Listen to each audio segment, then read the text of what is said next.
Biden White House cracking down on freedom of speech just days after Elon Musk's Twitter takeover, announcing plans for a disinformation governance board. Coincidence? Hello and welcome to The Nexus. And Elon Musk is buying Twitter, part 2. His $44 billion bid is still to be passed by financial regulators and shareholders. But in the meantime, as you just heard in that clip, lots to talk about right now. First off, Joe Biden's plans to create a disinformation governance board, or what some people are calling a ministry of truth. Then there's the wall-to-wall hostile coverage of Musk by the liberal mainstream media who've suddenly turned on him. And if that wasn't enough, there's also the relentless lobbying against Musk by people linked to George Soros and Hillary Clinton. The real-life Iron Man finds himself surrounded by liberals on all sides who are hostile to his Twitter plans. But is he tough enough? Is he smart enough to beat them?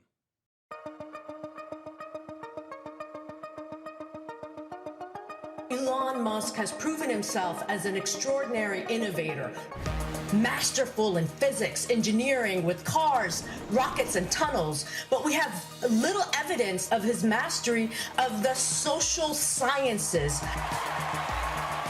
What will billionaire Elon Musk do with Twitter when he takes it over? The goal that I have with Twitter is to have a service that is as broadly inclusive as possible. Elon Musk is the media's new public enemy #1. Like everything else around us, he just became the subject of our partisan divide. He has this idea that the more speech, the better. The more ability for people to disagree, the better. All the lefty crazies are trying to gang up on my hero, my free speech hero, Elon Musk. There are massive life and globe altering consequences for just letting people run wild on the thing. Pretty quickly, we get lots of ISIS beheading videos and, child pornography. All those threats, all of that has a much clearer landing strip to proliferate. Things will probably get worse on Twitter if he's trying to open up freedom of speech. Twitter or any forum is bound by the laws of the country that it operates in. Obviously there are some limitations on free speech. The Biden White House cracking down on freedom of speech just days after Elon Musk's Twitter takeover, announcing plans for a disinformation governance board. Coincidence?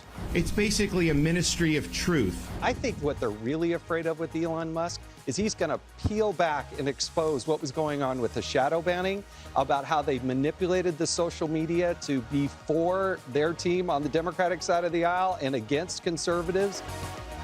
Left-wing NGOs are now coming after Elon Musk for buying Twitter. 26 activist groups sending a letter to Twitter's biggest advertisers, urging them to boycott if Elon Musk refuses to uphold the platform's current censorship standard. When the Republicans or whoever's for Trump and Musk, they want to say what they want to say, they don't like that. Elon Musk, please hurry up. We need you very, very badly. Sorry to tell those of you on the fringes, either left or right, but Elon Musk is not your guy. Musk is no servant to ideology. He's an independent, a critical thinker who feels no sense of loyalty to either end of the ideological scale. What does Twitter look like under Elon Musk in 5 years? If he manages to turn it around in a significant way and make it a great business, I think he will declare victory and fly off to Mars, and then we'll never see him again.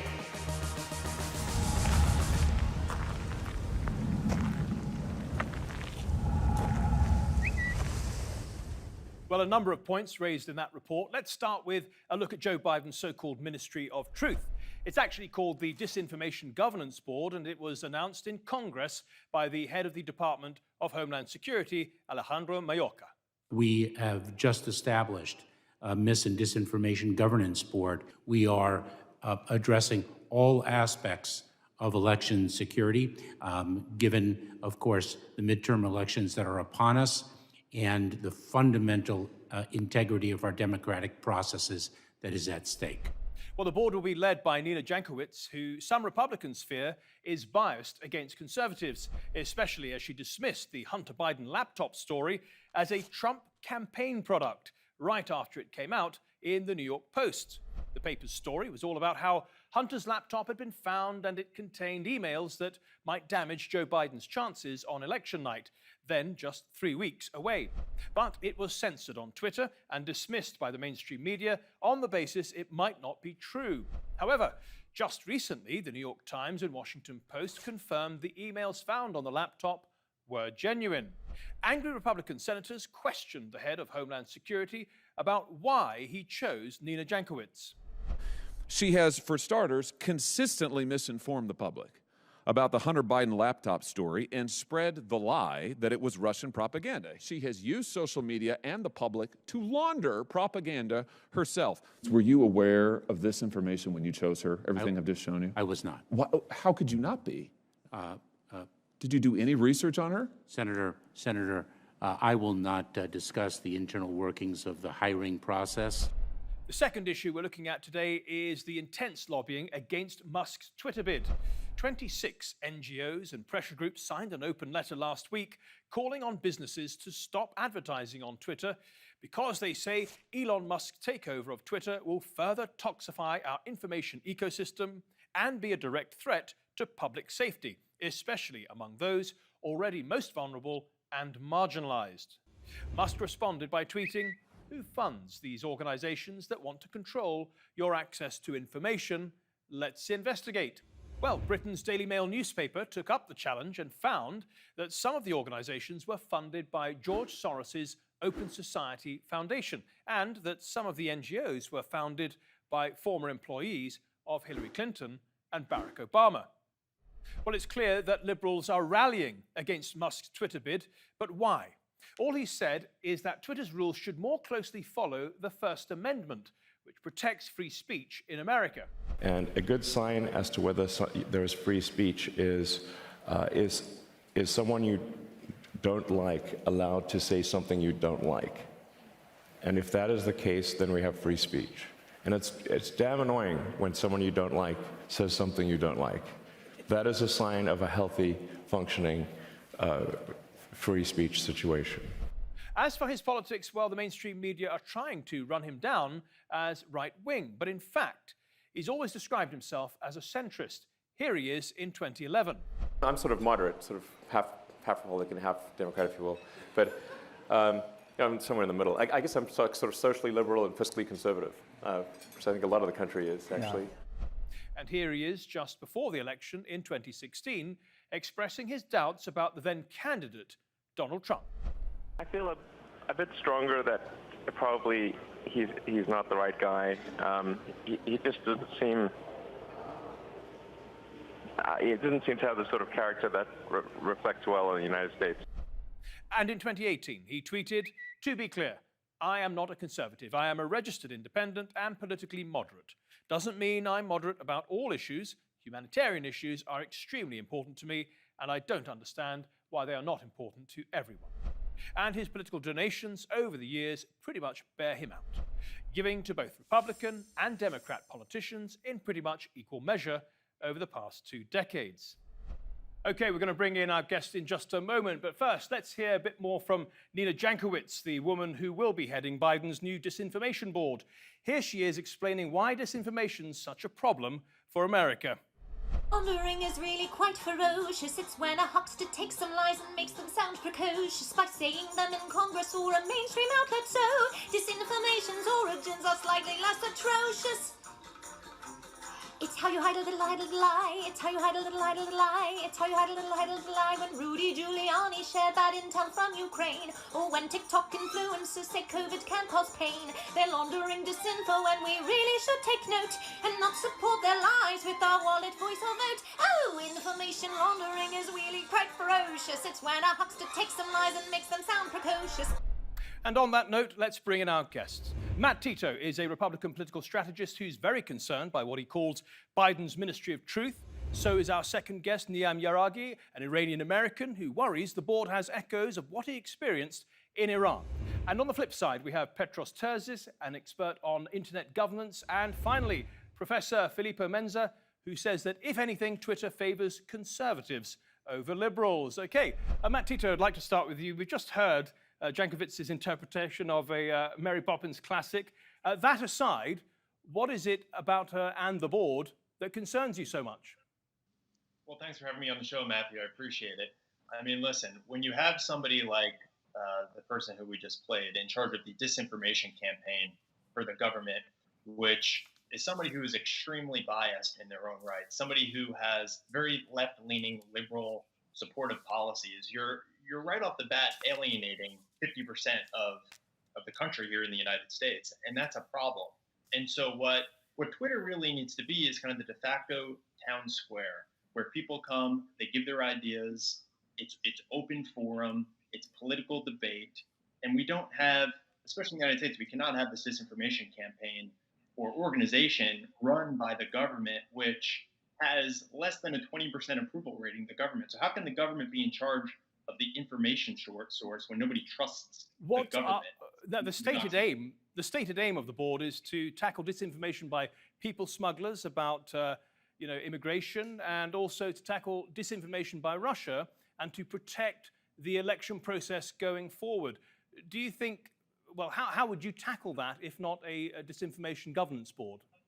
Sure. Well, I think that shouldn't be run by the government, because the government, at least in the United States, is constantly lying to us. They're constantly using propaganda. They're constantly using their media partners to push a certain narrative, whether that's through lying about the border, lying about inflation, lying about all kinds of different issues. And so the government, I don't think, should be in charge of that. Maybe it should be some type of third-party organization that's apolitical, nonpartisan. But the government being in charge of an operation that tells the people what to believe sounds a lot like North Korea or China or other repressive regimes. Well, let's pick up on that. Niam Yaraghi, I know you're an Iranian American and a professor at a university there in Miami, and you're concerned exactly about that.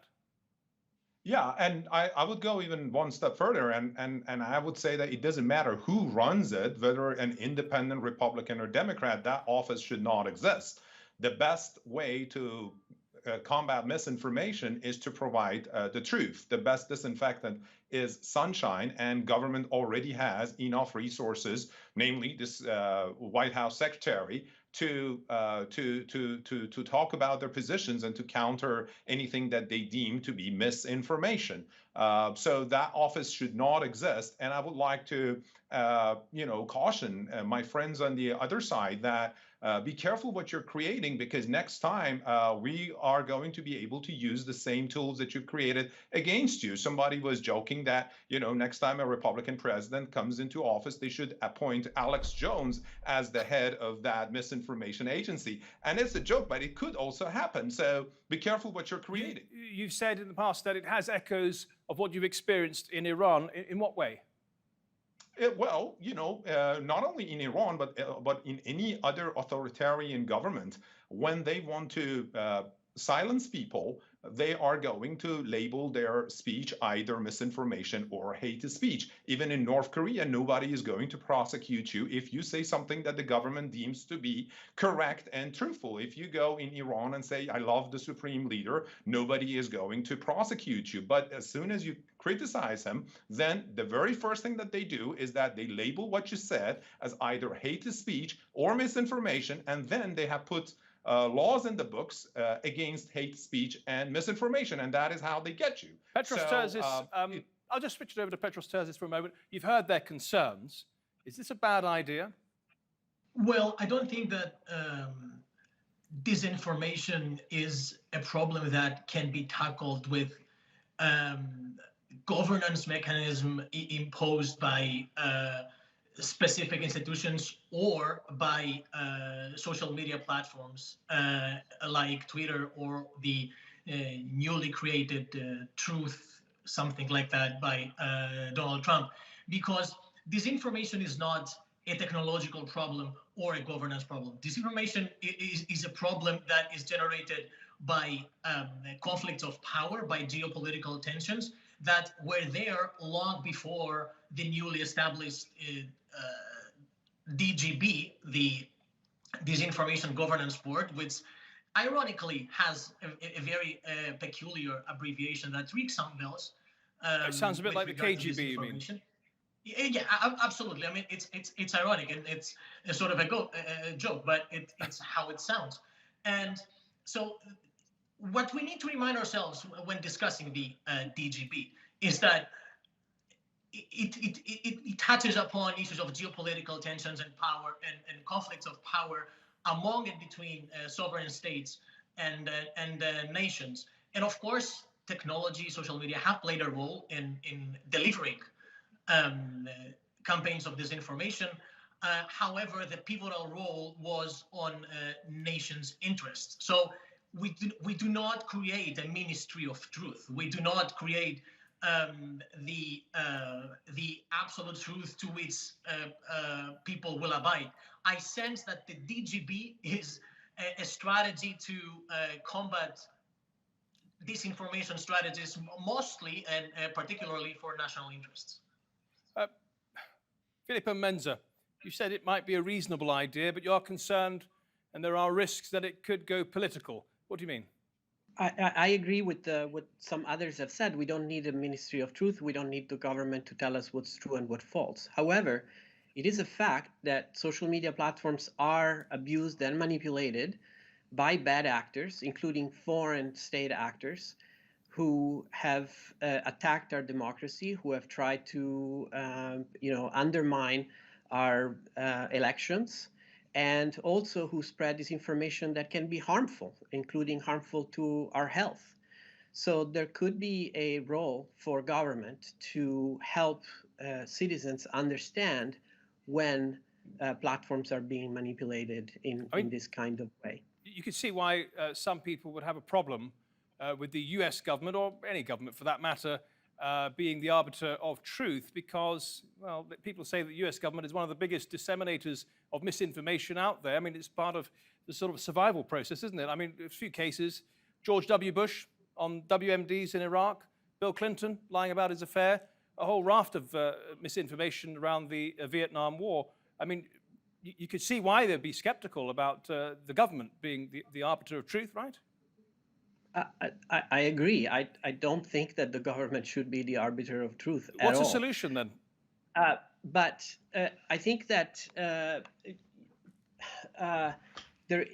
platforms are, like I was saying, they are being manipulated. And so to me, it's not about telling people what's true and what's false, but alerting people about when they are being manipulated by bad actors and inauthentic actors. And governments have, the US government has recently worked with platforms in unearthing some coordinated disinformation campaigns from foreign actors. Can we turn to the second part of this show, which is all about the intense lobbying of big US businesses by NGOs and by pressure groups who say that these businesses who spend a lot of money on Twitter, shouldn't be associated with Elon Musk's Twitter. Let's just have a read of their letter. They say Twitter risks turning into a cesspool of misinformation with your brand attached, polluting our information ecosystem. So what do you make of that, Matt Tito, this massive lobbying effort? Well, Twitter's already a cesspool. If you go on there, it's just a bunch of people yelling at each other over politics and other nonsensical things. And up until this point, Twitter has taken a stance in censoring and shadow banning a certain group of people who maybe belong to a certain political party. And when you look and you see if 97% of the people who work for Twitter give donations to the Democratic Party, you kind of know where they stand on certain things.